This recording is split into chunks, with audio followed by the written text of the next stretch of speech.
Yeah, hello everybody, this is a vlog with Texas Wine Lover, and we're fortunate to sit down today with Lane and Randy Majek from Majek Winery. And thanks for sitting down and hanging out, guys. Great to be here. Thanks for the opportunity. Absolutely. Yeah, it's lovely to have you. So tell us a little bit, I know you guys are a younger winery and offering some great things, and a lot of people are hearing the name on Facebook, and kind of tell us a little bit about yourselves and where you come from and what people can expect when they come to visit you. Well, our business is about 2 years old now, maybe 3 years old, but we started this whole adventure about 15 years ago. Our backgrounds are corporate type of backgrounds. I was in marketing, Randy's in banking, and we started out buying a piece of property on Randy's family's home place. They are Czech, and they have family property outside of Schulenburg. And so about 15 years ago, we decided we wanted a place to go on the weekends, and so we ended up buying out his aunts for the land. And in the course of clearing cedar, it was all raw land, we met our neighbor, Luca Susic, who's from Houston, and he, originally from Italy, he was putting in a vineyard next to his property. And so it's a long story short, but we met him. Every weekend we would be out there with he and his wife, commiserating about the heat and the cedar and etc. And he was putting in his vineyard. And so where other people have a real strong desire to be in this business, ours was more evolutionary, how we came to love it vicariously through Luca. So he put in his vineyard, we cheered him on, and it came time for him to open his tasting room, and he wasn't sure about doing that. He was shy to do it, basically, because it wasn't his first language. He's Italian. And so we worked with him as just friends that summer, building his tasting room, doing his branding, and managing it that summer. And after that, we decided we wanted to have our own tasting room. So I had gone to, in the meantime, I had gone to Tech, the Tech certification program for viticulture, and we had put in our own vines because we intended to sell grapes to Luca. But after working in his tasting room, we got the bug to do it ourselves. So we are now next door to a vineyard and winery in Moravia, Texas, Czech country. And we have our neighbor Luca, who's very Italian and has a very formal setting in his place. And our place is very casual and outdoors and more down to earth, I guess is the way of saying it. Also, it's kind of unique because Moravia, Texas, in the Czech Republic, the region of Moravia is their winemaking region. So it's kind of a neat link to that whole going back generations to Moravia itself. So. Yeah, Randy's great-grandfather made wine on the property long before we were there. And all around in the country, in the county around us, people make homemade wine and always have. Mm-hmm. So it's a great tradition to be picking up and carrying forward. It's kind of like going back to your roots. Yeah, sure. Kind of neat. And also to kind of meet that local framework, because they're so used to sweet wines. That's part of our portfolio. We have a sweet wine portfolio, a dry portfolio, kind of meet the uniqueness Well, of yeah, the region. in that Eastern European culture, they drink sweet wine, and so we sell about 50% sweet, and we knew we would because that's the wine of the people. That's what they came from the Czech Republic drinking. So it's all good. So you have a pretty diverse portfolio. Tell us a little about some of the wines you have on the menu now and some of that diversity. You have the sweets and you have the dries. What is the selection you offer currently? Well, when we built our portfolio, we work with Texas Custom Wine Works, and they currently are making our wines for us. We're starting out and kind of on a journey. So we've got our vineyard, now we have our tasting room, and next year we'll be putting in our winery. So for now, Texas Custom Wine Works makes our wine, and when we worked with Mike Sipowicz on our portfolio, we wanted to have a wide portfolio so we could sort of see what people liked. We wanted to make sure we're 100 miles from Houston, Austin, or San Antonio. So we thought we wanted to make sure that that's our credo, is that people drive 100 miles to see us. We wanted to make sure they had a great glass of wine. And so we started out, half dry, half sweet, half red, half white, so that we could have great wines of different styles and flavors that people could try and we could learn from them, not just what we wanted to have. And so since then, we actually sell 51% sweet and 49% dry. and it's been great. We literally have been able to satisfy most everybody with what we have somewhere in our portfolio. So that was one thing we continued. We'll probably always work with Texas Custom Wine Works because they can provide. We can only grow Blanc du Bois and Black Spanish, and we love those grapes. But we want to make sure that we bring other varieties into our portfolio so that we can have other types of wine that we can't grow. And we want to make sure, again, that we have types of wine that you can't get at the grocery store. Make it a special experience. And the Black Spanish and Blanc du Bois, generally we harvest from the area. We take those grapes, get them to love it, crush them there. And then also we're doing blending. You know, the Tempranillo is available there, the Merlot's available there. All those varietals are available in the High Plains. We're able to bring the Texas Custom Wine Works to work in blending as well. So that works great. And bring down to our customers. Yeah, bring to our customers.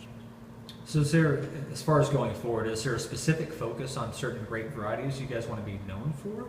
Or you just want to keep concentrating on having that broad spectrum for a lot of people that can come enjoy separate things?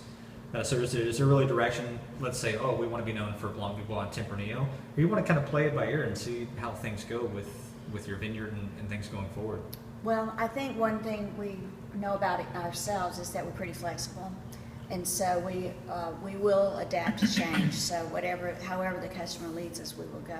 Okay. But we're just determined that as we grow, we will always have a great glass of wine for whoever comes out there. So if they've never had a glass of wine before, we will have an entry level flavor that they will love. And then for the most sophisticated palate, we'll hopefully have something for them as well.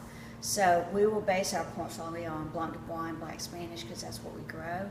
And we know that fabulous wines can be made from those grapes. But again, we want to bring in more varieties that we can't grow in the area. As you know, south of 35, we're limited in what we can grow. And so we want to bring in other varieties that Texas can offer to our customers through other providers. Yeah, well, I think it'll be good going forward. Blanc du Bois is obviously not a bad choice, especially where you're at. And, Yes.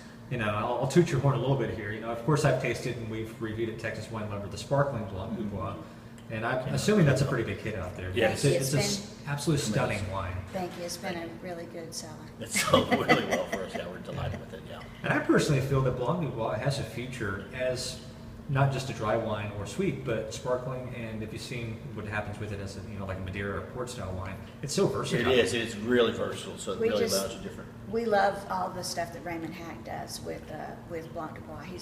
He's used it every which way, and it's always delicious. Yeah, it's pretty broad spectrum. You can do a lot of things, which is nice. Right. Absolutely. Awesome. Well, tell us a little bit before we wrap up here about yourselves. I mean, obviously you're getting into the wine business now. Personally, what do you enjoy wine-wise? Do you have favorites in Texas, and what is your style of wine you like to drink at home? Well, go ahead. First. Well, we're evolving in the business, so to speak. So I've been able to take early retirement from my career. We spent our first years in the business working regular jobs, as well as working this business on the side and on the weekends. So for the people that are still working and want to get in this business, it can be done. We went through and Randy is still. We've been through the tech programs, the certificate programs. So I went through the viticulture program, and that's my role as the grape grower. And Randy's now in the enology program, and we really recommend those as great ways of not only just learning the background knowledge in the industry, but meeting so many awesome people that can help you. The industry is so generous, and so those have been huge benefits that we have found. As far as the type of wines we like to drink, we really study the other fine winemakers in Texas. We don't necessarily want to copy anybody's style, but we definitely want to learn more about what it takes to be successful in the business and to bring our own story forth. And as we have talked about, we've had very good luck in our area in working with the local chef in bringing food and wine pairings, and we have that's just been outstanding experience for everybody, and it's special. And so that would be, I think we will continue to evolve our local community of artists We work with local musicians, local physical artists like designers and painters to show art in our tasting room, and then obviously with Kip Gallimore as a local chef. So that's sort of our thing, is we're creating kind of vicariously, accidentally, we're creating a little community in our area of good stuff. So that's what I love about it. I love the wine is my product that I sell, but I love the community that is coming together. And you know, wine starts in the vineyard. I mean, there's no doubt about it. And so, you know, the great vineyards of Texas continue to get better, and so better wines are resulting from that. And that's part of it as well. If you have really great grapes, you know, if you have a great black Spanish grape, you have a great Blanc du Bois grape, then you can make some great wines. And so that's what I look forward to. And I enjoy the simplicity of structure that some of the Texas wines have. That they're very simple, they're straightforward, they're like straight down the fairway.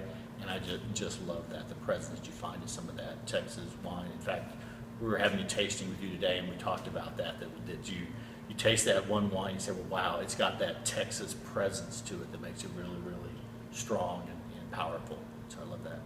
Yeah, good old High Plains red dirt. That's Sun-baked right. earth is what it's called. You're absolutely Sun-baked right. red dirt. Absolutely agree, 100%. We can do it. Yep. Well, any last words to the listeners or viewers before we kind of break off here? For the people who dream to go into the business and haven't started yet, I would say start now. Don't wait. You can do it in little bits and get it launched. And to all the people that have helped us along the way, I'm very appreciative. And the support of people like yourself, Jeremy and Jeff Cope and others. We certainly appreciate what you guys bring to the table. Provide tremendous support for a industry in its infancy that really needs that support. So we really appreciate what you guys do to help us move forward. It's absolutely our pleasure. That's what we're here for. All right. Well, it's good sitting down with you too, and congratulations on the opening last year. And I hope things continue to grow and advance for you. I'm sure they will. Thank you. All right.